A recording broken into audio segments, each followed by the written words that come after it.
अपनी डायरी में, अपने मोबाइल में, जहां भी आप लिख सकते हैं, लिख लीजिए। आज की इबादत आपके लिए आपकी जिंदगी की यादगार इबादत होने वाली है।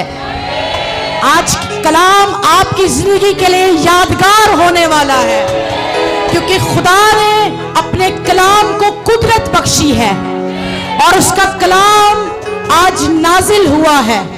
और हर एक जिंदगी जो आज के कलाम को ले लेगी वो एक फतहमंद जिंदगी गुजारने का इख्तियार पाएगी। इस दुनिया में बहुत से लोग हैं जो जिंदगी गुजार रहे हैं, कुछ तो अपने दिन काट रहे हैं, सिर्फ महज अपने दिन पूरे कर रहे हैं। लेकिन सुनिएगा, खुदा के लोग अपने दिन नहीं गुजारते, अपनी उम्र नहीं काटते, बल्कि वो एक फतहमंद जिंदगी गुजारने का इख्तियार रखते हैं, क्योंकि आपका और मेरा खुदावंद जो मुर्दों में से जी उठा, वो भी एक फतहमंद जिंदगी गुजार कर इस जमीन से गया है। उसके शागिर्द और रसूल भी एक फतहमंद जिंदगी गुजार कर गए हैं। सुनिएगा, आज की फर्स्ट प्रोफेसी आपको देने वाली हूं।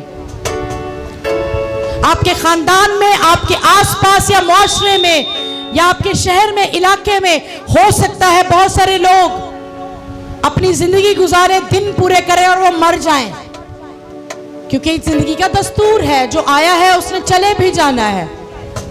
लेकिन अगर आज के कलाम को आप रिसीव कर लेंगे तो आप उनकी तरह अपने दिन पूरे नहीं करेंगे, बल्कि हर एक दिन आपके लिए एक नई फतह को लेकर आएगा। आने वाला हर एक दिन आपके लिए एक नई बरकत को लेकर आएगा। आने वाला हर एक दिन बाबरकत होगा। आने वाला हर एक दिन इख्तियार से भरा होगा। रे ब्रा शेखरा मांदो रोसो खेरे बेबे, आप सिर्फ अपनी जिंदगी के दिन नहीं गुजारेंगे, बल्कि हर एक दिन को खुदा की ग्रेस और उसके फेवर को एंजॉय करेंगे। शेब्रा मासो तो रेखे रे बेबे बे, इतरा मासो को रेथे लेखे रे बेबे। और सुनिएगा, यीशु क्या कहता है? यीशु कहता है, मैं दुनिया पर गालिब आया हूं, तुम भी दुनिया पर गालिब आओ। हम जो दुनिया में जमीन पर भेजे गए हैं, हम जिंदगी गुजारने और दिन काटने के लिए नहीं आए, बल्कि हम गालिब आने के लिए पैदा किए गए हैं। आप जो मसीह में आए हैं और आपको जो मसीह ने बुलाया है, you are created for rule on this earth. आप इस जमीन पर इख्तियार रखने वाले हैं। पास्टर सेबेस्टियन ने, सिस्टर लुबना आप यहां आ जाए। पास्टर सेबेस्टियन ने फ्राइडे को कलाम सुनाया था इख्तियार पर। पैदाइश की किताब, उसका पहला बाब 26वीं आयत निकालिएगा। भाई को बाइबल भी दीजिए, सुनिए। पास्टर सेबेस्टियन ने इख्तियार की बात की। It was not in my plan कि मैं इस पर बात करूं, लेकिन रूहुल कुद्स मुझसे कह रहा है, इसलिए मैं इस पर बात करूंगी। पैदाइश की किताब पहला बाब, उसकी 26वीं आयत सुनिएगा, फिर इसके बाद हम बैठेंगे, क्योंकि आज का कलाम सुनने के बाद मुझे आपको कहना नहीं पड़ेगा कि उठकर खड़े हो जाएं, आप खुद ही खड़े हो जाएंगे। आमीन, आमीन। पहला बाब 26वीं आयत पढ़िएगा जी। पैदाइश उसका पहला बाब 26वीं आयत से, फिर खुदा ने कहा कि हम इंसान को अपनी सूरत पर अपनी शबीह की मानिंद बनाएं, और वो समंदर की मछलियों और आसमान के परिंदों और चौपायों और तमाम जमीन और सब जानदारों पर जो जमीन पर रेंगते हैं इख्तियार रखें। अच्छा सुनिएगा, किस पर? जो जमीन पर रेंगते हैं उन पर क्या रखें? इख्तियार। पहली जो अथॉरिटी है वो किस पर उसने दी? खुदा ने समंदर की मछलियों। सुनिएगा, इस जमीन की, इस दुनिया की कुछ 3-4 बड़ी अथॉरिटीज हैं। गौर नाल सुनियो। जिसमें एक अथॉरिटी समंदर की है, जिसमें एक अथॉरिटी पानियों की है। और खुदा आदम से ही कह रहा है, सॉरी अभी तो आदम बना भी नहीं था, तो खुदा कह रहा है कि इसको समंदर की मछलियों पर इख्तियार दें। पहला इख्तियार, जो मरीन स्पिरिट्स हैं, आप में से कितने हैं जिनको मरीन स्पिरिट्स के बारे में पता है? जो समंदर की बदरूहें हैं, जो पानी की बदरूहें हैं, मरीन स्पिरिट्स। पहला इख्तियार खुदा ने इंसान को मरीन स्पिरिट्स, समंदर के इख्तियारात पर, पानियों पर दिया है। हालेलुया। और दूसरा इख्तियार पढ़िए। और आसमान के परिंदों, और आसमान के परिंदों, और आसमान के। पहला इख्तियार समंदर पर यानी पानियों पर, पानियों की सारी नापाकुफ्तों पर, इख्तियारात पर, डिमोनिक वर्ल्ड में। और दूसरा इख्तियार हवा के परिंदों। एक और दुनिया है, सुनो, एक और दुनिया है, ये दूसरी दुनिया है जो इस फिजा में है। जो कहां है? जो कहां है? हवा के परिंदों पर भी इख्तियार बख्शा, इन फिजाओं पर भी इख्तियार बख्शा। कहते हैं कि जो पहली फिजा है हमारी, ये जो हवाएं हैं, इस पर अस्तारात की देवी का इख्तियार है। समंदर की जो स्पिरिट्स हैं वो मरीन स्पिरिट्स हैं, जो डिमोनिक वर्ल्ड में काम करती हैं, पानियों की स्पिरिट्स। और जो हवा की सारी स्पिरिट्स हैं वो अस्तारात की देवी के इख्तियार में है। पता नहीं आपने कभी इसको स्टडी किया कि नहीं किया। सो खुदा पहला इख्तियार पानियों पर देता है, दूसरा इख्तियार हवा की सारी अथॉरिटी पर देता है, क्योंकि हवा में भी अपनी एक अथॉरिटी, एक इख्तियार है। मुझे बताइएगा, जो बदरूहें हैं, डिमोनिक जो सारी स्पिरिट्स हैं, वो कहां पर हैं? इन फिजाओं में ही तो हैं। मैं ठीक कह रही हूं? पहला इख्तियार पानियों पर, दूसरा इख्तियार हवा पर, और तीसरा इख्तियार पढ़िएगा। और चौपायों और तमाम जमीन और सब जानदारों पर। जी,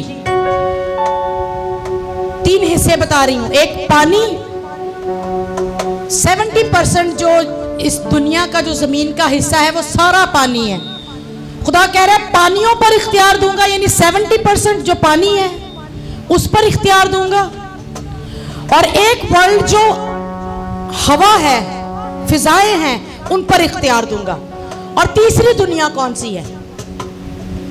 वो जानदार, वो छुपाए जो इस जमीन पर रेंगते हैं, चलते हैं। सो खुदा कहता है कि पहला इख्तियार पानियों पर, दूसरा इख्तियार हवा पर, और तीसरा इख्तियार इस जमीन पर जिस पर इंसान चलेगा।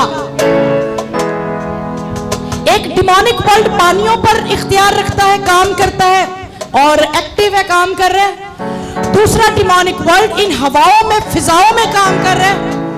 और तीसरा जो डिमोनिक वर्ल्ड है वो इस जमीन पर काम कर रहा है, जिस पर जमीन के सारे जानदार, छुपाए हैवान, जानवर चलते और फिरते हैं। सो हो गई 3 दुनिया, समंदर, हवा और ये जमीन। और कोई चीज बाकी रही? हमारा खुदा कितना मुबारक और कितना कुदरत वाला है। वो इंसान को बनाने से पहले उसे पानियों पर इख्तियार दे रहा है। वो इंसान को बनाने से पहले हवा पर इख्तियार दे रहा है। वो इंसान की पैदाइश से पहले, तख्लीक से पहले, पैदाइश नहीं, पैदा तो हुआ ही नहीं था, वो तख्लीक से पहले जमीन के जानदारों, चौपायों पर उसको इख्तियार दे रहा था। अब कौन सा इख्तियार पीछे रह गया? अगर आदम के पास उस वक्त ये तीनों इख्तियारात थे, पानियों पर भी, हवाओं पर भी, और जमीन के चौपायों और जानदारों पर भी। तो सोचिए, हम जो जिंदा खुदा के मानने वाले और यीशु मसीह पर ईमान रखने वाले हैं, हमारा इख्तियार कितना बड़ा हो सकता है, कितना बड़ा हो सकता है। शाब्रा सेकरा बोले के आइए जिंदा खुदा के लिए जोरदार तालियां, जोरदार तालियां। पांच दफा सुनिए, पांच दफा ऐसा होता है कि शायद आपको ये एक्सपीरियंस हुआ हो कभी कि सोते सोते आपकी आवाज बंद हो गई हो और आप पर ऐसे हुआ हो कि जैसे कोई बोझ सा एकदम पड़ा है, वजन सा पड़ा है, और बिल्कुल किसी चीज ने आपको स्टक कर दिया है और आपकी आवाज नहीं निकल रही। आप बोलना चाह रहे हैं लेकिन आवाज नहीं, लेकिन जैसे आप दुआ करते हो, यीशु नाम लेते हो, तो वो स्पिरिट आपको छोड़, आप बिल्कुल रिलीज हो जाते हो, रिलैक्स हो जाते हो। तो वो पानियों की स्पिरिट्स हैं जिनको मरीन स्पिरिट्स कहा जाता है। और मरीन स्पिरिट्स अपने आप में इतना इख्तियार, इतनी कुदरत रखती हैं कि पूरी दुनिया में ये इस तरह से भी काम कर रही हैं कि ये लोगों को, मतलब लोगों से, जो इंसान है उनसे निकाह कर लेती हैं। जैसे the king of seas, the king of oceans, the queen of ocean, वो किसी इंसान उनको पसंद आ जाए समंदर पे, पानियों पे चलता फिरता, तो वो उससे अपने कब्जा में ले लेते हैं। आप समझ रहे हो? ये चीजें शायद इस मुल्क में हमें कभी बताई नहीं गई, सिखाई नहीं गई, लेकिन बाहर के मुल्कों में ये चीजें प्रैक्टिस हो रही हैं, ये सारी चीजें हो रही हैं। तो जो पानियों की स्पिरिट्स हैं उनका भी हम पर कोई इख्तियार नहीं है, और जो अस्तारात की देवी इन फिजाओं में, हवाओं में, ये हमारे आसपास जो बदरूहें गर्दिश कर रही हैं, इनका भी हम पर इख्तियार नहीं है।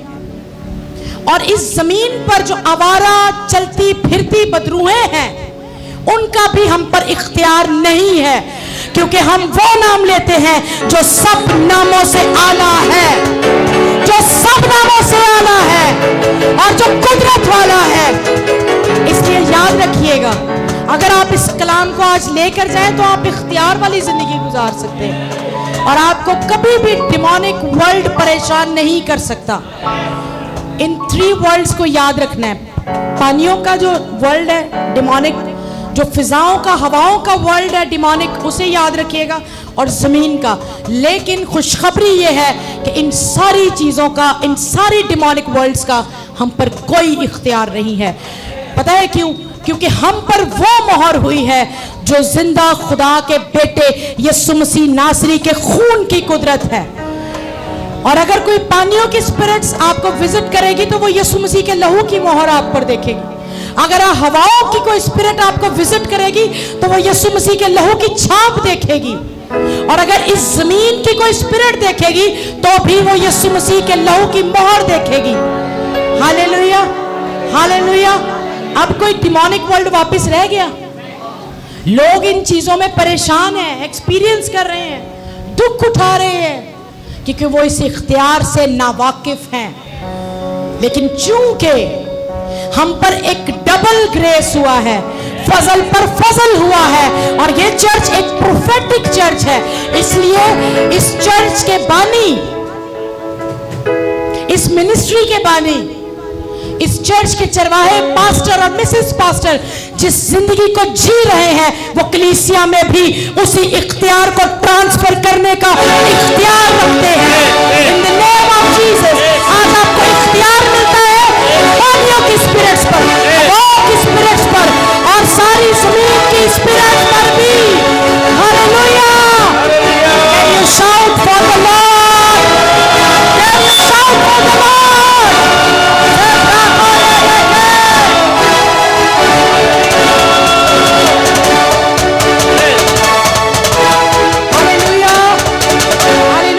सब बैठे, क्योंकि आपको थोड़ी देर के बाद फिर खड़ा होना है, और मैं आपको खड़ा होने के लिए नहीं कहूंगी। आप खुद फतेहमंदी पाकर अपने कदमों पर खड़े होंगे और खुदावंद के हुजूर खुशी का नारा मारेंगे। मुझे बताइएगा, आप में से कितने हैं जिनको इन 3 डिमोनिक वर्ल्ड्स के बारे में पता था? एक दफ़ा पहले भी मैंने थोड़ा सा इसको प्रीच किया था। So this is the knowledge, आप इसे शेयर भी कर सकते हैं। आइए खुदावंद के कलाम में से पहला शमूएल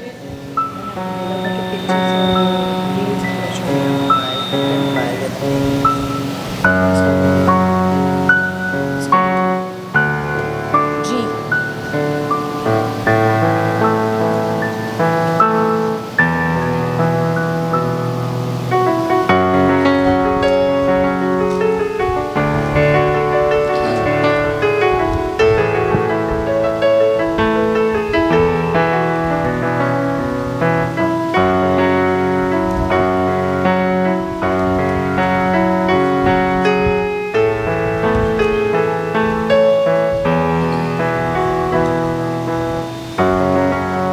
जी 17वां बाब।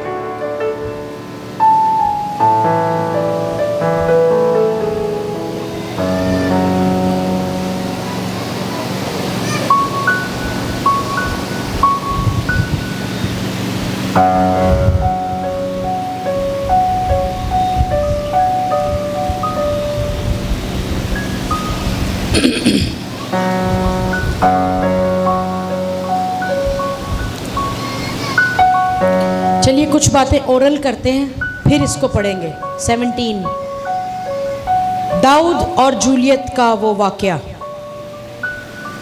आप में से कितने लोग हैं जिन्होंने इस पर कलाम सुना है?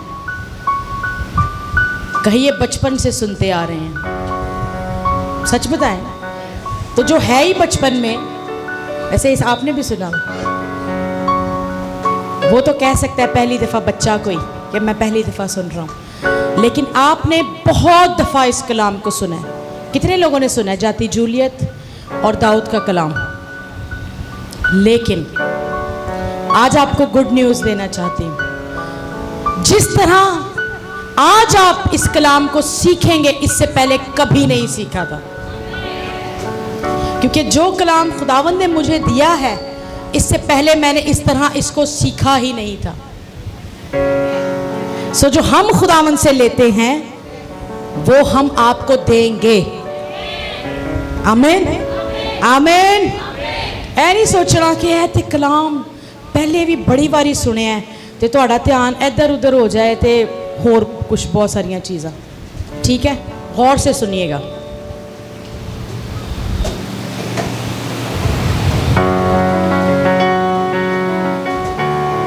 चलें पढ़ ही लेते हैं, पढ़ लेते हैं इसको। 12वीं आयत से पढ़िएगा।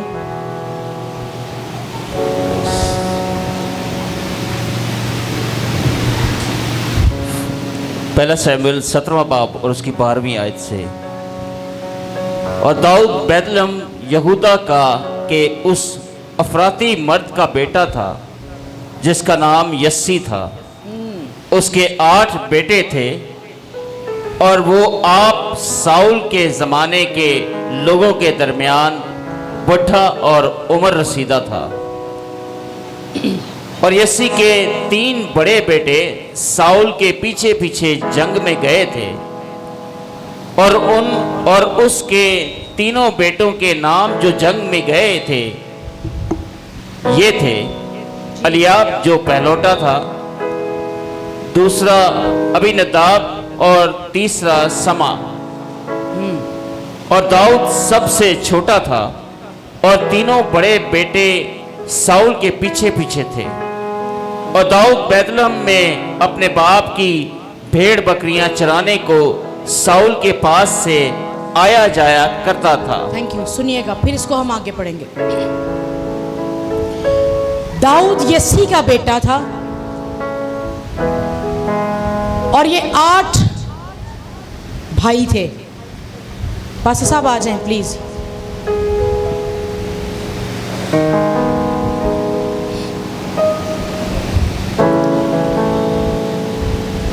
दाऊद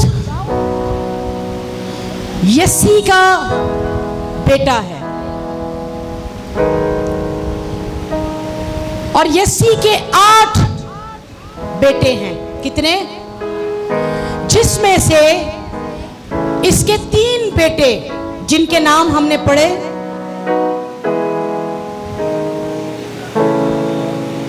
एलियाब जो पहलौठा था, दूसरा अबीनदाब और तीसरा समा। और ये तीनों बेटे फौज में शामिल थे साउल के साथ, और जंग किया करते थे, जंगी मर्द थे। और दाऊद सबसे छोटा था, और दाऊद भेड़ बकरियां चराया करता था, चरवाहा था, जंग का कोई एक्सपीरियंस नहीं रखता था, इतना जोरावर नहीं था, इतना कदआवर नहीं था, इतना स्ट्रॉन्ग, इतना मजबूत नहीं था, उम्र में सबसे छोटा, सबसे कमजोर, और जंग और लड़ाई का कोई तजर्बा ना था।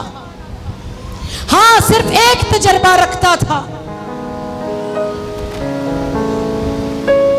कि वो भेड़ बकरियों को चराया करता था, भेड़ बकरियों की देखभाल किया करता था, एक चरवाहे का दिल रखने वाला था। लेकिन वो इतना मजबूत था, इतना बहादुर था कि अगर कोई रीछ या कोई शेर उसकी भेड़ को पकड़ लेता, शिकार करने की कोशिश करता, तो वो डरता नहीं था, घबराता नहीं था, बल्कि अपनी उस नन्ही और प्यारी भेड़ को बचाने के लिए शेर के पीछे भी दौड़ना शुरू कर देता था। और कलाम मुकद्दस हमें बताता है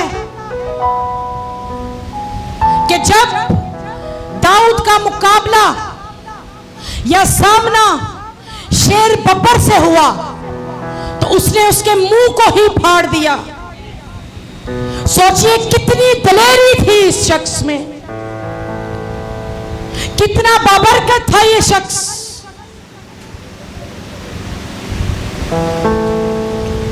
क्योंकि इसके पास बुलाहट थी, इसके ऊपर कॉल थी।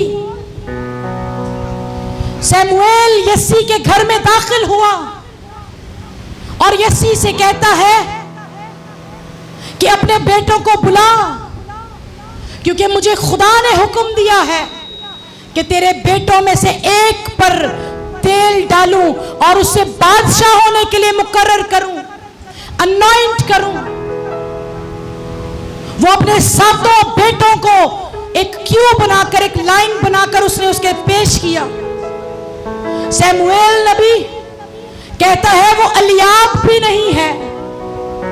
यस्सी सोच रहा था मेरा पहलौठा है, शमूएल इस पर तेल डालेगा, लेकिन एलियाब पर भी उस दिन तेल नहीं डाला गया। यस्सी सोच रहा था कि अबीनदाब पर तेल डाला जाएगा क्योंकि ये जंगी मर्द है, उस पर भी तेल नहीं डाला गया।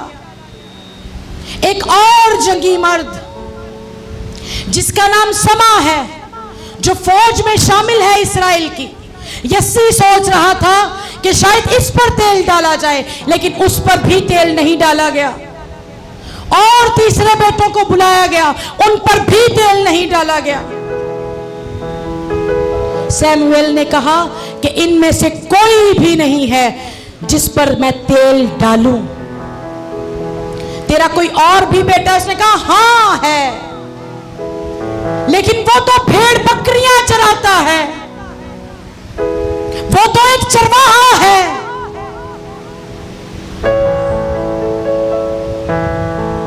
और शमूएल चट्टान पर बैठकर उसका इंतजार करने लगा।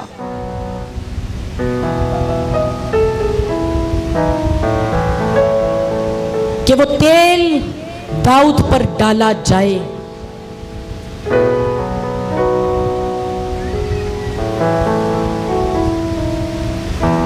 और जब दाऊद उसके सामने आया तो बाइबल मुकद्दस में लिखा है कि दाऊद ने वो तेल लिया और सारा का सारा तकरीबन कोई 6 लीटर ऑयल था जो दाऊद पर डाल दिया गया था। आप इधर आओ। मैंने आज सोचा कि आप पिक्चर्स बनाओगे, लेकिन खुदा के रूह ने मुझे कहा कि तू यहां खड़ा रहेगा। सुनिएगा,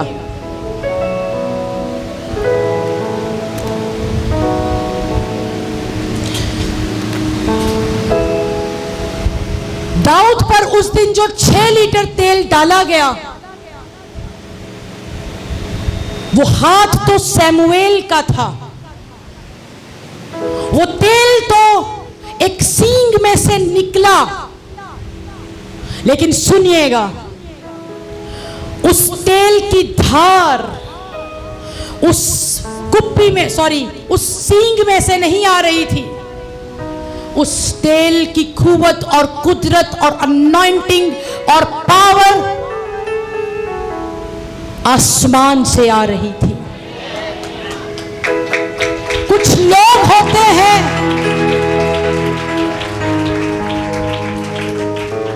जिन पर जमीन में रहते हुए तेल डाला जाता है, लेकिन कितना मुबारक और बाबरकत है वो शख्स कि जिसके लिए आसमान खुले और आसमान से तेल जारी हो।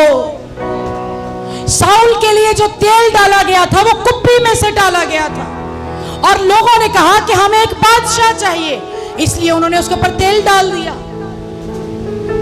लेकिन दाऊद जो बुलाया गया है, दाऊद का नाम जो फहरिस्त में आया है, ये बनी इस्राएल कौम की वजह से नहीं आया, ये किसी बादशाह या किसी और बुजुर्ग की वजह से नहीं आया था, बल्कि दाऊद का नाम आसमान पर लिखा गया था।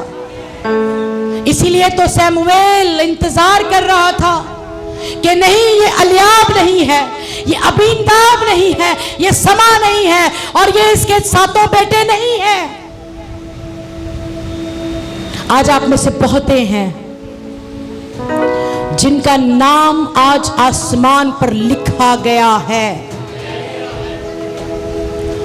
आप में से बहुते हैं जिन पर आज आसमान से तेल जारी होगा।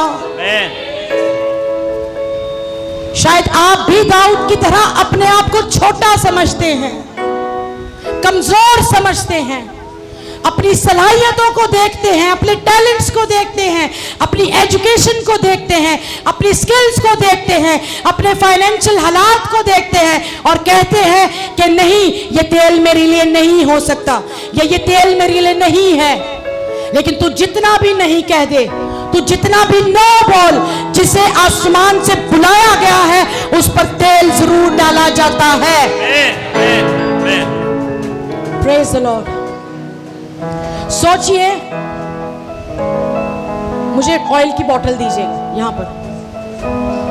अक्सर हम ऑयल की बोतल से तेल डालते हैं तो कपड़े ऑयल से भर जाते हैं। सोचिएगा, तसव्वुर कीजिएगा कि जब सींग से 6 लीटर तेल दाऊद पर डाला गया तो दाऊद का क्या हाल होगा। दाऊद के सर पर तेल डाला गया और वो सर से बहता बहता कानों पर, और फिर चेहरे पर, और फिर बाजुओं पर, और फिर सीने पर, और फिर हाथों पर, बाजुओं पर, फिर टांगों पर, पैरों पर, यहां तक कि दाऊद पूरा ऑयल से उस दिन नहा दिया गया होगा। उसकी पूरी बॉडी अनॉइंट हुई थी।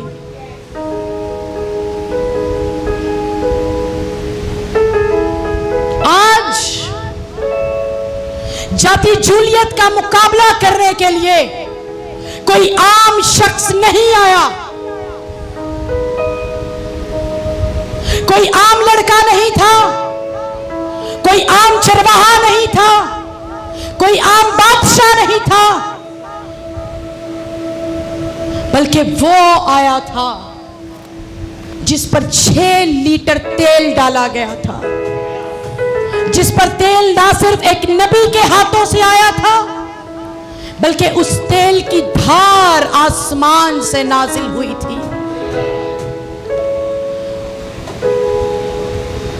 उस तेल की चिकनाहट आसमान से नाजिल हुई थी। उस तेल की कुदरत और बरकत आसमान से नाजिल हुई थी। यस्सी ने कहा, बेटा तेरे तीनों भाई जंग के लिए मैदान में गए हैं, जा एफा की रोटियां लेकर जा, उनको खाना देकर आ। और दाऊद गया उनको खाना देने के लिए, और वहां पर उसने मंजर ही अलग देखा। वहां पर एक कदावर शख्स जो तकरीबन 6 हाथ और 1 बालिश उसका कद बताया जाता है, निहायत मजबूत जंगजू, सही हट्टा कट्टा पहलवान, उनको डरा रहा है, उन्हें खौफ सदा कर रहा है कि तुम में कोई मर्द का बच्चा है, तुम में कोई जंगी मर्द है जो मेरा मुकाबला करे। और सब पहाड़ के पीछे छुपे हुए थे और डर रहे थे कि हुण एदा कौन मुकाबला कर सकता है। लेकिन दाऊद जो मोस्ट अनॉइंटेड पर्सन था, उसे खुदा के नाम की गैरत आई और बार बार कहता है कि ये कौन होता है जो जिंदा खुदा की फौजों की फजीहत करे।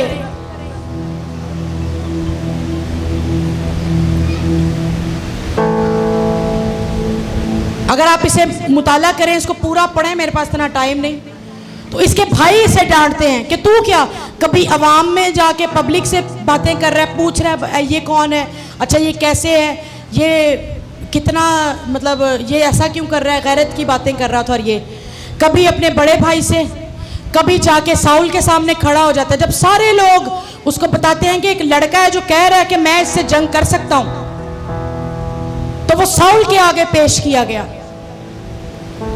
जो बादशाह था। साउल ने उसे अपने जो जंगी हथियार थे वो पहनाए, लेकिन दाऊद चूंकि छोटा था, लड़का था, बच्चा था, इतना मजबूत नहीं था, तो जब उसे वो जंगी हथियार पहनाए गए सुहेल भाई, तो वो खड़ा भी नहीं रह पा रहा था, उससे तलवार भी उठाई नहीं जा रही थी। उसने उन जंगी हथियारों को पीछे किया और खड़ा हो गया खुदा की कौम के लिए लड़ने के लिए। आइए देखें कि जाती जूलियत उसे क्या कहता है।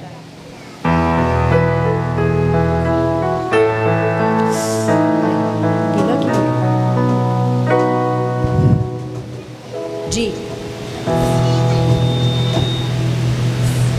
पढ़िएगा 41 वर्स। और वो फलस्ती बढ़ा और दाऊद के नजदीक आया जी, और उसके आगे आगे उसका सिपर बरदार था। और जब उस फलस्ती ने इधर उधर निगाह की और दाऊद को देखा, तो उसे नाचीज जाना, क्योंकि वो महज लड़का था और सुर्ख रो और नाजुक चेहरे का था। सो फलस्ती ने दाऊद से कहा, क्या मैं कुत्ता हूं जो तू लाठी लेकर मेरे पास आता है? और उस फलस्ती ने अपने देवताओं का नाम लेकर दाऊद पर लानत की। किनका नाम लेकर? अपने देवताओं का नाम लेकर दाऊद पर क्या करने लगा? लानत करने लगा जी। और उस फलस्ती ने दाऊद से कहा, तू मेरे पास आ और मैं तेरा गोश्त हवाई परिंदों और जंगली दरिंदों को दूंगा। और दाऊद ने उस फलस्ती से कहा कि तू तलवार, भाला और बर्छी लिए मेरे पास आता है, पर मैं रब्बुल अफ़वाज के नाम से, जो इस्राएल के लश्करों का खुदा है, जिसकी तूने फसीहत की है, तेरे पास आता हूं। दाऊद कहता है, तू तो तलवार और भाला लेकर मेरे पास आता है, तेरे पास तलवार भी है और तेरे पास भाला भी है, लेकिन मेरे पास ना तलवार है, ना भाला है और ना कोई और हथियार, बल्कि मैं एक नाम से आता हूं जो यहोवा का नाम है। कहता है मेरे पास तलवार और भाला और हथियार तो नहीं, हाँ मेरे पास एक नाम है और वो नाम यहोवा का है। सोचिए, अगर यहोवा का नाम लेकर दाऊद इतनी कुव्वत और कुदरत में इस्तेमाल हो सकता है, तो हमारे पास यहोवा का भी नाम है और यहोवा के बेटे यीशु नासरी का नाम भी है। हमारे पास यीशु का नाम भी है। इन the name of Jesus, in the name of Jesus. चाहे आपके दुश्मनों के पास हजारों हथियार हो, तलवारें हो, भाले हो, लेकिन आप एक नाम आपके अंदर होगा,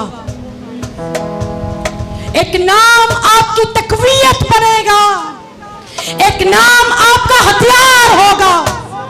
जाति जूलियत का हथियार उसका तलवार था, उसके भाला था और हथियार थे, लेकिन आपके और मेरे पास एक हथियार है, एक नाम है जो सब नामों से आला है, एक नाम है जो बुलंद है, एक नाम है जो ना आसमान पर, ना जमीन पर और ना जमीन के नीचे किसी को दिया गया।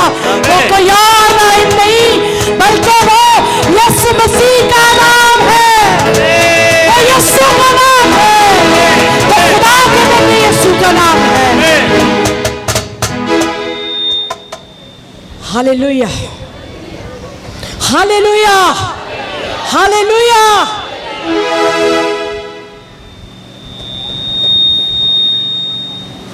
जिसके पास यीशु का नाम है, जिसके पास यीशु के नाम का इख्तियार है, वो एक बा-इख्तियार इंसान है।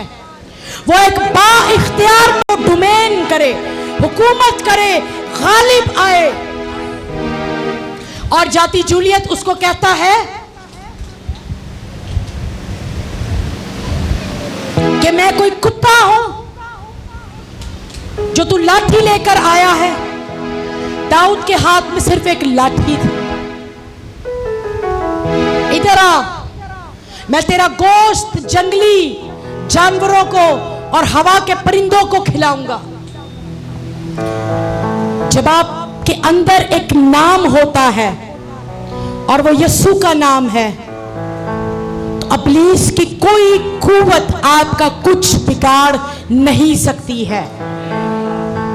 वो आप पर हमला तो करेंगे, लेकिन उस अथॉरिटी से, उस लहू की कुदरत से डरेंगी ना पाक कुव्वतें, क्योंकि आप में एक नाम रहता है, आपके अंदर कोई रहता है जो आपको कुव्वत और तकवीयत देता है। बज़ाहिर तो आपके पास तलवारें, हथियार, रुपए, पैसा या कोई और चीज नहीं है। अरे हमारे पास तो एक ही नाम है जो सब नामों से आला है। अगर वो यहोवा का नाम लेकर जाति जूलियत पर गालिब आ सकता है, तो आज यीशु का नाम लेकर हम बदरूहों पर गालिब आते हैं, हम बीमारियों पर गालिब आते हैं, हम डिमोनिक वर्ल्ड्स पर गालिब आते हैं। आमीन। आगे दाऊद उसे कहता है, क्या कहता है कि मैं एक नाम से आया हूं जो इस्राएल के लश्करों का खुदा है, जिसकी तूने फजीहत की है। तेरे पास आता हूं और आज ही के दिन खुदावन तुझको मेरे हाथ में कर देगा और मैं तुझको मार कर तेरा सर तुझ पर से उतार लूंगा। और मैं आज के दिन फिलिस्तियों की लश्कर की लाशें हवाई परिंदों और जमीन के जंगली जानवरों को दूंगा, ताकि दुनिया जान ले कि इस्राएल में एक ही खुदा है। और ये सारी जमात जान ले कि खुदावंद तलवार और भाले के जरिए से नहीं बचाता, इसलिए कि जंग तो खुदावंद की है और वही तुमको हमारे हाथ में, वही तुमको हमारे हाथ में। यहां पर दाऊद कह रहा है कि सारी जमात जान ले। सुनिएगा, यहां पर दाऊद कह रहा है सारी जमात जान ले, और आप भी एक जमात की सूरत में बैठे हैं। पढ़िएगा जरा वही आयत दोबारा से। सारी जमात जान ले, सारी जमात जान ले। और ये सारी जमात जान ले कि खुदावन तलवार और भाले के जरिए से नहीं बचाता। सुनिएगा, सारी जमायत जान ले कि खुदावन तलवार और भाले से नहीं बचाता। अगर आपका ईमान, भरोसा, तवक्कल तलवार और भाले या किसी और वसाइल या रिसोर्सेज पर लगा है तो सुन लीजिए, खुदा तलवार और भाले से नहीं बचाता। अगर आप खाली भी हो, वो तब भी आपको बचाने की कुव्वत और कुदरत रखता है। आगे क्या कहता है? इसलिए कि जंग तो खुदावन की है और वही तुमको हमारे हाथ में कर देगा। इसलिए कि जंग तो खुदावन की इसलिए है। तो जंग तो, मुझे देखें सारे यहां पर जितने बैठे हैं, हम अपनी जिंदगी के हर हिस्से में ना कोई जंग लड़ रहे हैं। ऐसा है पास्टर साहब?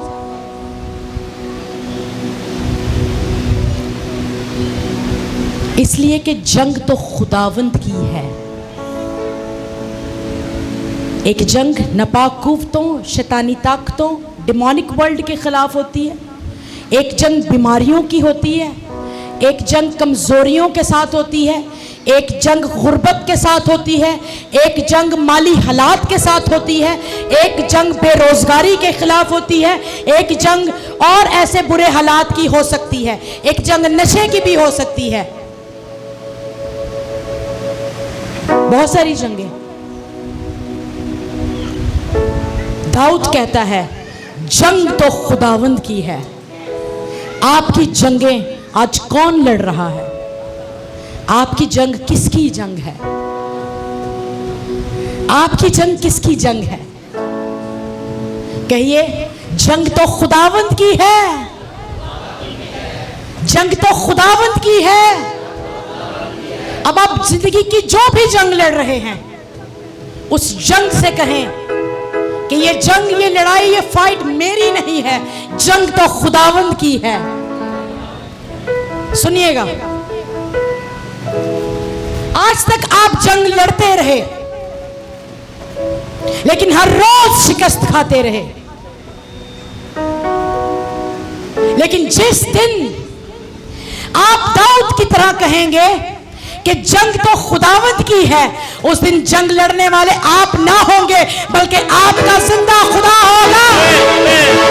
आपका जिंदा खुदा होगा। Hallelujah, hallelujah. दाऊद दरअसल जाती जूलियत को ये कह रहा था कि तू सोच रहा है कि तू मेरे साथ जंग करेगा, लेकिन एक्सक्यूज मी मिस्टर जाती जूलियत, द माइटी वॉरियर, ये जंग तो मेरी नहीं है। ये जंग तो इस्राएलियों की भी नहीं है। ये जंग तो इस्राएली फौज की नहीं है। सुन पुत्र, जंग तो खुदावंद की है।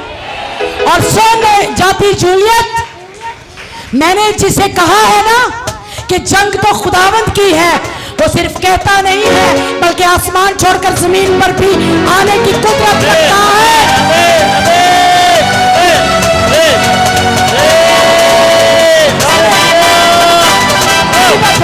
इसके बाद अभी बहुत सारी हर बात पे खड़े होंगे आप, थोड़ी देर के बाद होइए। अब दाऊद उसको कह रहे हैं कि जंग किसकी है? जंग किसकी है?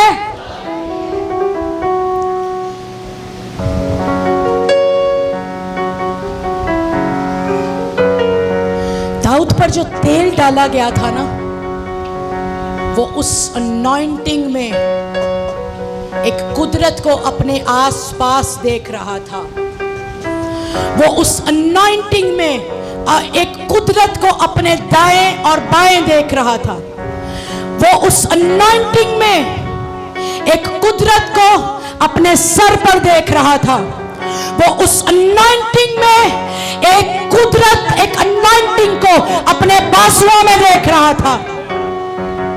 और सुनिए, वो सिर्फ अपने ऊपर नहीं देख रहा था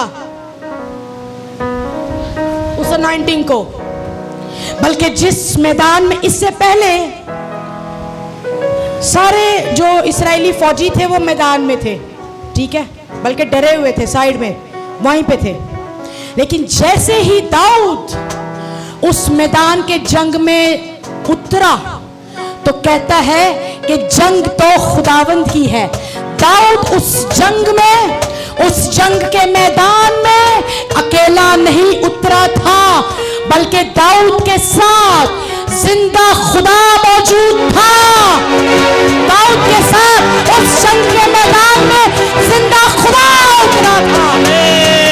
यूं तो सबको नजर ये आ रहा था कि दाऊद उतरा है, अरे छोटा जा मुंडा, ना जंगजू, ना तलवार, ना भाला, ना कुछ और। लेकिन दाऊद पर जो अनॉइंटिंग डाली गई थी, वो उस अनॉइंटिंग में उस दिन जंग में किसी को साथ लेकर उतरा था। आज तक आप जंगे हारते आए हैं, लेकिन मैं इस मज़बा से, जो प्रोफेटिक मज़बा है, आज आपको ये कहना चाहती हूँ, आपको ये गुड न्यूज़ देना चाहती हूँ कि जो जंग आप लड़ते रहे, आज जिंदा खुदा आपके साथ उस जंग के मैदान में दाखिल होता है। जिंदा खुदा जंग के मैदान में दाखिल होता है। Receive it in the name of Jesus. Receive it in the name of Jesus. Receive it in the name of Jesus. आपकी जिंदगी की हर जंग में, आपकी बीमारी की जंग में, फाइनेंशियल हालात की जंग में और बुरी जंगों में आपका जिंदा खुदा आपके साथ मैदान में उतरा है। आज तक आप जब जब जंग के मैदान में उतरते रहे, मुझे माफ कीजिए, शैतान ना चपेड़ा चपूड़ा ला के कोट कट के तुहानू भन भुन के फुटबॉल बना के ना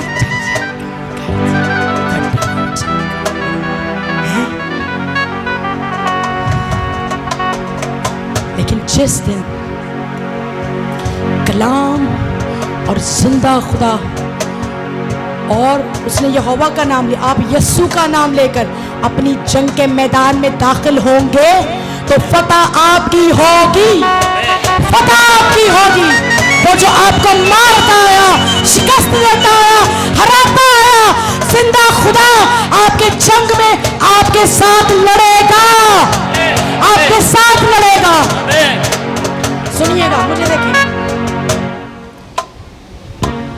जब मैंने इस तरह पाँव किया ना, ऐसे करके पाँव रखा कि जिंदा खुदा आपके साथ आपकी जंग में आएगा, तो मैंने बहुत सारे पाँव देखे, बहुत सारे कदम देखे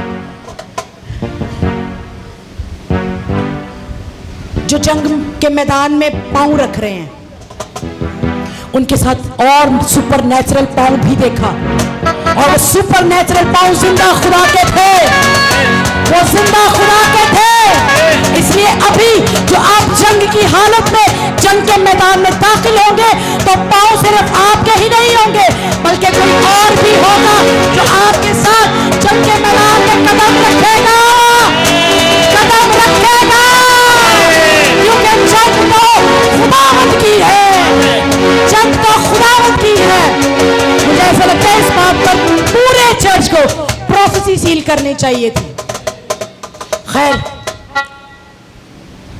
हालेलुया, हालेलुया। जो बात मैंने कलाम शुरू होने से पहले कही थी, वो कुदरत, वो इख्तियार, वो गलबा आप हासिल कर रहे हैं, वो कुदरत, वो इख्तियार आप पर आ रही है। हालेलुया। सुनिए, आगे पढ़िए, मैंने थोड़ा जैसा साह भी मिल जाए जरा। 28वीं आयत। और ऐसा हुआ कि जब वो फलस्ती उठा और बढ़कर दाऊद के मुकाबले के लिए नजदीक आया, तो दाऊद ने जल्दी की और लश्कर की तरफ उस फलस्ती से मुकाबला करने को दौड़ा। और दाऊद ने अपने थैले में अपना हाथ डाला और उसमें से एक पत्थर लिया और फलाखन में रखकर उस फलस्ती के माथे पर मारा, और वो पत्थर उसके माथे के अंदर घुस गया और वो जमीन पर मुंह के बल गिर पड़ा। सो दाऊद उस फलाखन और एक पत्थर से उस फलस्ती पर गालिब आया और उस फलस्ती को मारा और कत्ल किया। और दाऊद के हाथ में तलवार ना थी, और दाऊद दौड़कर उस फलस्ती के ऊपर खड़ा हो गया और उसकी तलवार पकड़कर म्यान में से खींची और उसे कत्ल किया और उसी से उसका सर काट डाला। और फिलिस्तीनियों ने जो ये देखा। Thank you, thank you. अच्छा, खुदा ना करे कि आप में से कोई जाति जूलियत हो, लेकिन जस्ट एक्ट के लिए मुझे आसी आप आ जाए।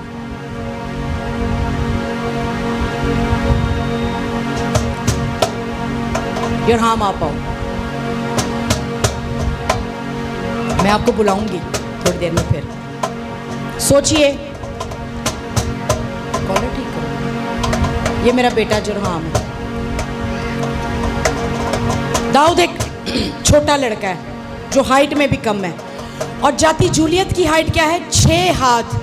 बिब्लिकल जो हम उसमें देखें तो जो एक हाथ है वो यहाँ से कोहनी तक एक हाथ बनता है, ठीक है? तो आप 6 हाथ और एक बालिश्त के मुताबिक उसका हाइट था, और अच्छी खासी उसकी हाइट थी, ठीक है? और जवान भी था, पहलवान भी था, जंगी मर्द था। और दाऊद जो है वो कद में, जाहिर सी बात है, उससे तो छोटा था। इन दोनों में एक फासला था। क्या था? क्या था? आप यहाँ आ जाए आसिफ भाई, यहाँ इस तरफ थोड़ा सा और पीछे, बस। इन दोनों में क्या था? क्या था?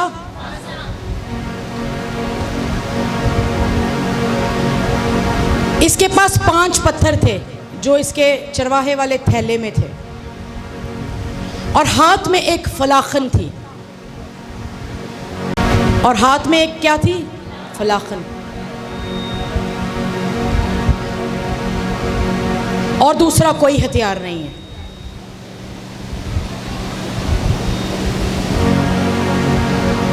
काश मैं इसको एक्ट कर पाती, लेकिन वो चीज़ें नहीं हम बना सके। लेकिन आपको समझाती हूँ। जो आज मेन हमने चीज़ सीखनी है ना।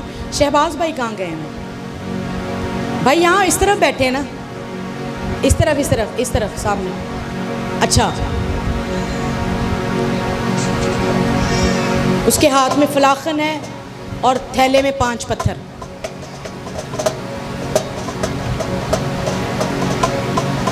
और एक फासले पर हैं दोनों। हाइट का भी फर्क है, वो बहुत ऊंचा है ऐसे करके। दाऊद उसे देखता होगा तो ऐसे देखता होगा, है ना? हाइट थी उसकी, वो कद में छोटा और कमज़ोर बच्चा था। जो अनॉइंटेड लोग होते हैं ना, अनॉइंटेड, मोस्ट अनॉइंटेड, उनकी हर चीज में अनॉइंटिंग होती है। जब 5 पत्थर उसने उस नाले में से लिए ना, तो नाले में से पत्थर निकालने से पहले वो आम पत्थर थे।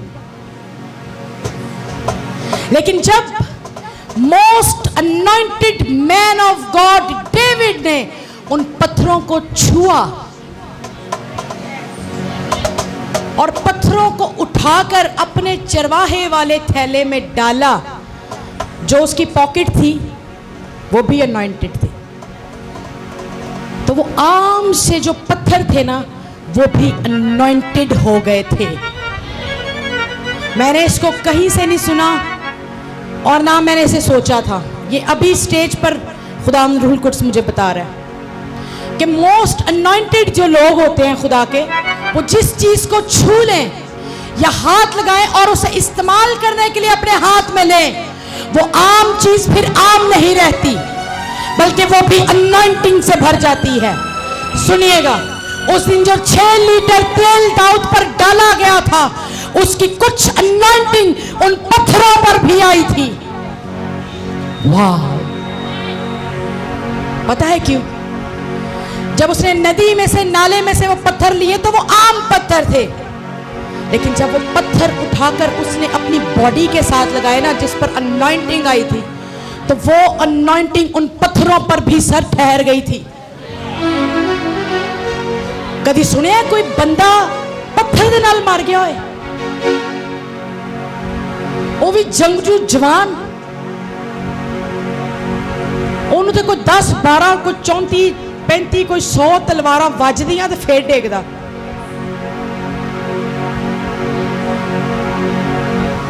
इसलिए इस्तेमाल की जो चीजें आपके पास हैं और जिन्हें आप इस्तेमाल करते हैं, अगर आप पर अनॉइंटिंग है, अगर आप पर अनॉइंटिंग है, तो वो जो चीजें आप इस्तेमाल करते हैं, इन हाथों से उठाते हैं, वो भी अनॉइंटिंग से भर जाती है। इसलिए कहता है मैं तलवार और भाला लेकर नहीं आया। वो आम सी चीज को भी हाथ लगा ले तो अनॉइंटिंग उसके अंदर आ जाती है।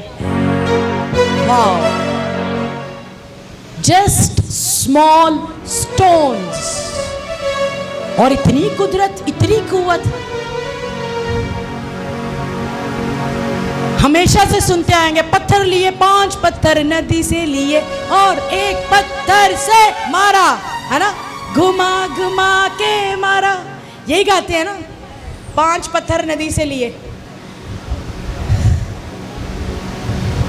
लेकिन खुदा के लोग जिन चीज़ों को इस्तेमाल करते हैं, जिनको छूते हैं, वो भी अनॉइंटिंग से भर जाती हैं। Hallelujah, hallelujah. सुनिएगा, एक जंगी मर्द जाति जूलियत, एक छोटा बच्चा, एक छोटा लड़का दाऊद, इन दोनों में एक फासला था। और फासला तो बाइबल मुकद्दस ये बताती है कि जाति जूलियत सामने के पहाड़ पर था और ये इस पहाड़ पर थे।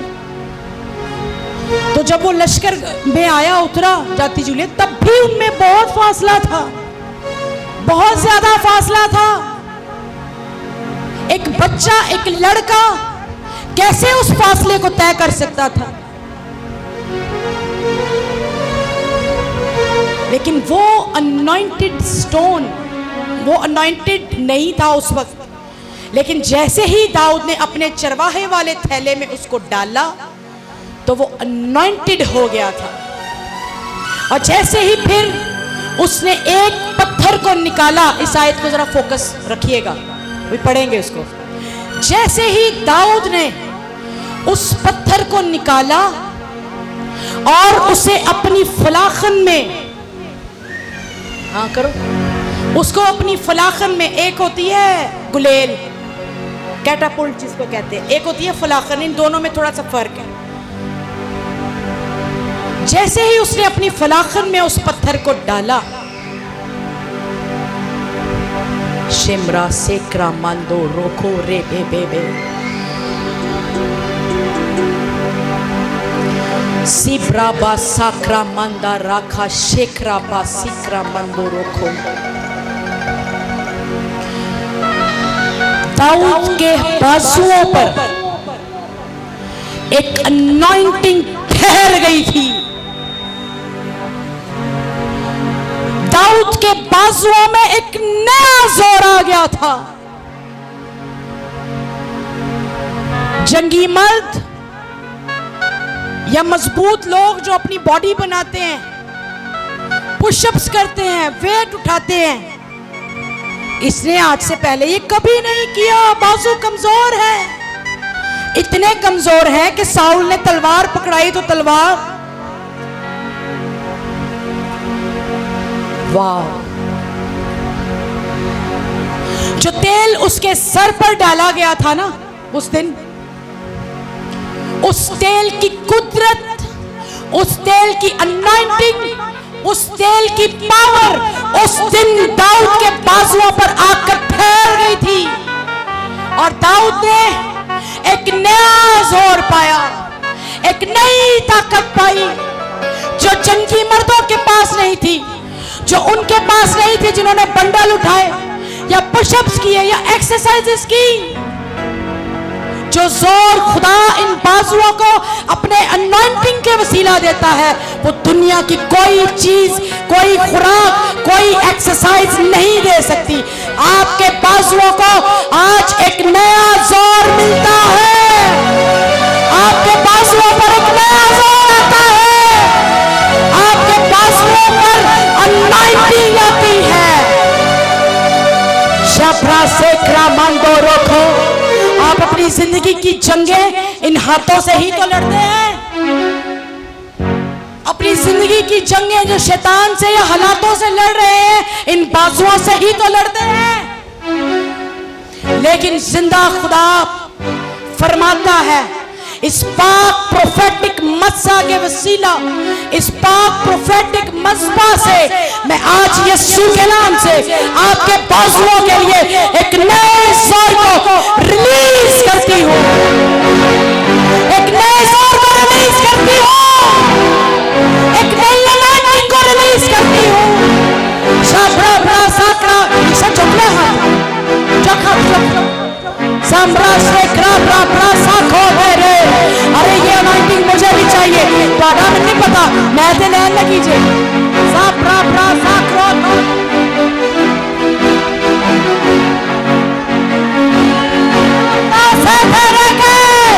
नया जोर आता है, नया जोर आता है, नई अनाइंटिंग आती है आपके हाथों पर और आपके बाजुओं पर। एक नया जोर आता है।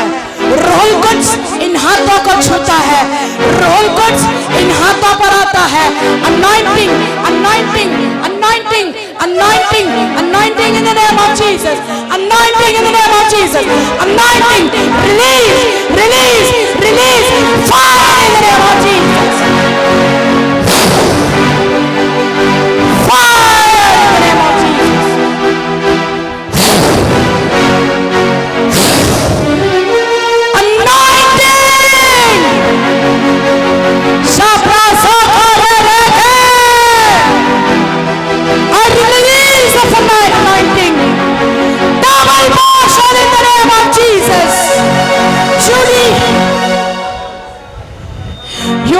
To have a new strength,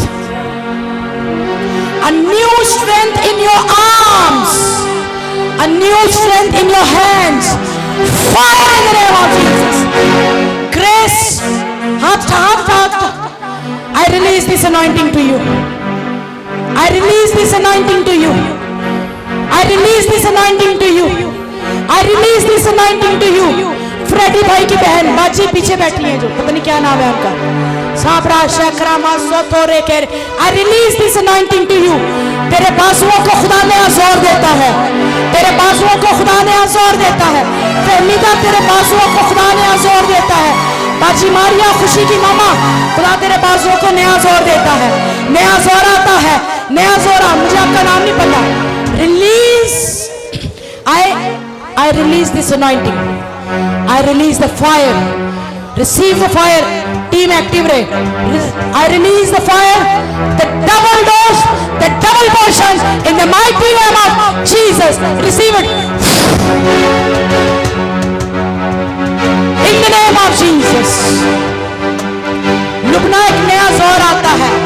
शाब्रा साकरा फेरे खेरे बे। हलीना तूने बहुत कोशिश की कि तू अपना बिजनेस स्टार्ट करे, लेकिन जैसे दाऊद ने उन पत्थरों को लिया और वो अनॉइंटेड हो गए, बाबरकत हो गए, कुदरत वाले हो गए। अब जब तू अपने बिजनेस को हाथ लगाएगी, खुदा एक नया जोर इन बाजुओं में, इन हाथों में देता है। I shift the anointing and the power in the name of Jesus. शाब्रा सोक्रो तेरे के रे बे बे बे रे बे सामरो सोक्रो शेकरा मंदो रोखो रे बे बे ज़ाब्रा थोरे के रे रे रे। अनॉइंटिंग आ रही है, अपने हाथों को ऊपर ही रखिएगा। Anointing, anointing, anointing, anointing, anointing, anointing, anointing, anointing. शाब्रा साकरा मंदो रोखो। सुनिएगा, उस दिन क्या जोर था, क्या ताकत थी। जो दाऊद अमलीकियों के खिलाफ जब जंग करने के लिए गए, कौम बनी इसराइल, तो वो हाथ बाजू उठाकर ऊपर आसमान की तरफ, और लिखा है कि जब उसने बाजुओं को, हाथों को उठाया हुआ था, तो वो अनॉइंटिंग जो आसमान से मूसा के हाथों पर आ रही थी और उसके वसीला फौज पर आ रही थी। इस्राएली फतह पाते थे क्योंकि मूसा ने अपने बाजू बुलंद किए हुए थे।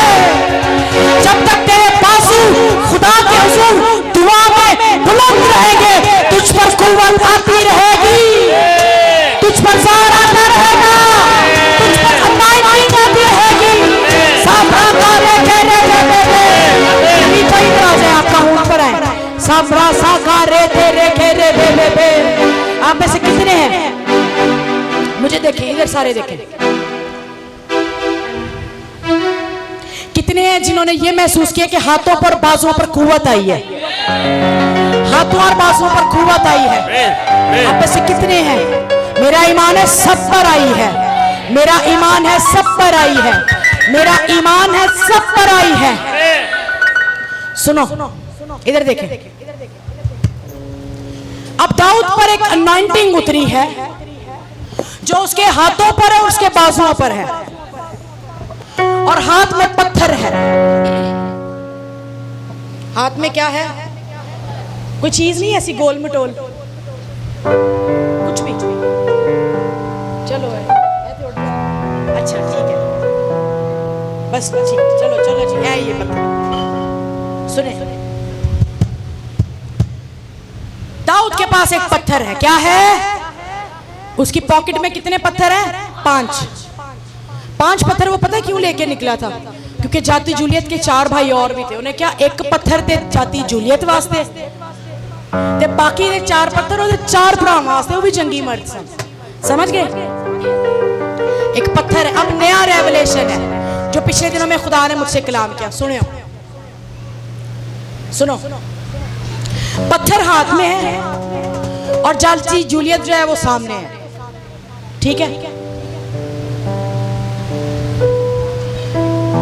इस दुनिया की जो सबसे महंगी या अच्छी जो गन है, राइफल है, वो AK-47 कुछ ऐसे, पता नहीं क्या नाम है, सही ले रही। इधर फौजी भाई बैठे हैं जी, AK-47। नवीद साहब नहीं पता है भाई, ये बढ़िया गन्ना चलाता है, छात्र है। अच्छा, गन जो है ना वो आम बंदा नहीं चला सकता। अगर हम भी पकड़े या ये लड़के हैं जवान सारे, ये भी पकड़े तो एक दफा आपके हाथ को झटका देते हैं, लोग कहते हैं ऐसा, ठीक है। और एक बुलेट जब आप अपने गन से निकलती है तो उसकी एक वेलोसिटी होती है, उसकी एक रफ्तार होती है, उसकी एक स्पीड होती है। गन जाकर ठुस लगती है जिसको भी, जहां भी, स्पीड होती है कि नहीं होती? गन की, बुलेट की, गोली की स्पीड होती है, होती है। दाऊद के हाथ में जो पत्थर था ना, उसकी भी एक स्पीड थी। दाऊद के हाथ में जो पत्थर था उसकी एक रफ्तार थी, उसकी एक वेलोसिटी थी, उसकी एक तेजी थी, उसकी एक एक्सेलरेशन थी।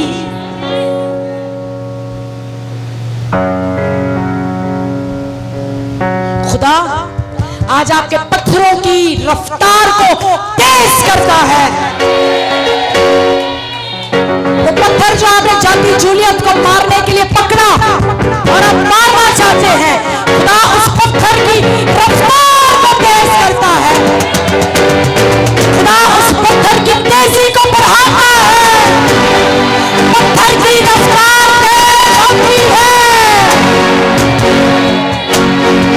शाबाश से ये प्रोफेटिक चर्च में शोर होना चाहिए, शोर होना चाहिए था।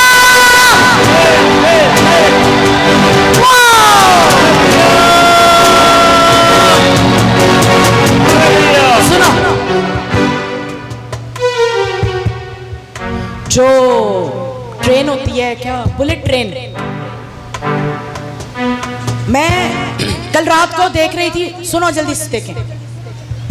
बुलेट ट्रेन जो मैं देख रही थी उसकी एक वेलोसिटी, रफ्तार, एक स्पीड होती है कि वो इतने घंटे में, इतने मिनट्स में यहाँ से वहाँ पहुँच। मैं एक रफ आइडिया लिया कि वो कराची से सखर तक मतलब कितनी देर में पहुंच सकती है। 390 किलोमीटर्स उन्होंने कुछ ऐसा कुछ करके बताया, और वो तकरीबन कोई आधे घंटे 40-45 मिनट्स में, इतनी बुलेट ट्रेन फास्ट होती है कि वो इतनी देर में स्पीड है उसकी, फौरन से वहां पहुंच सकती है। एक रॉकेट जो स्पेस में जाने के लिए उड़ाया जाता है उसकी एक स्पीड है, एक मिसाइल जब उसे छोड़ा जाता है उसकी एक स्पीड है, क्योंकि मिसाइल को जब छोड़ा जाता है कंप्यूटर में हर चीज फीड होती है, टक टक टक टक टक, फला फला फला फला जगह, फला फला पॉइंट, ये ठीक है। मिसाइल को जब एंटर किया जाता है, यस किया जाता है, तो मिसाइल उड़ता है करके और उसी जगह पे जाके ढस सीधा निशाना लगता है। उसको अपनी डेस्टिनेशन पता है। दाऊद के पत्थर को अपनी डेस्टिनेशन पता थी। हालेलुया! हालेलुया! हालेलुया! मिसाइल को एंटर करो, वो अपनी स्पीड में जाकर उसी जगह पर फटता है जाकर। बुलेट ट्रेन को स्टार्ट करो, वो अपनी स्पीड पकड़ के, जितनी भी उसकी वेलोसिटी स्पीड है, रफ्तार है, तेज रफ्तारी है, वो फौरन जाकर वहां पे लगती है।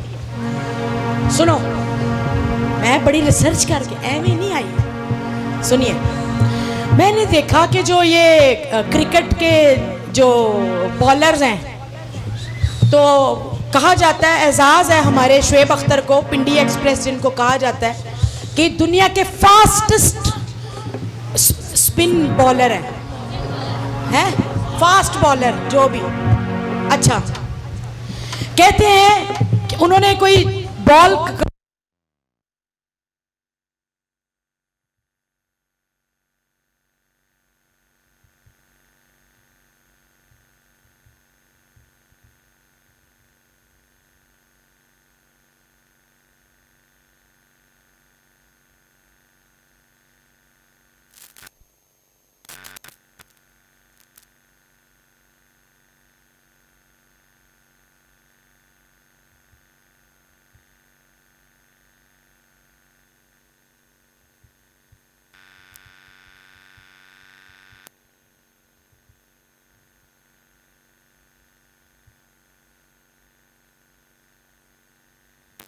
भारी बड़ा साउंड बंद हो गया, देखो तुस।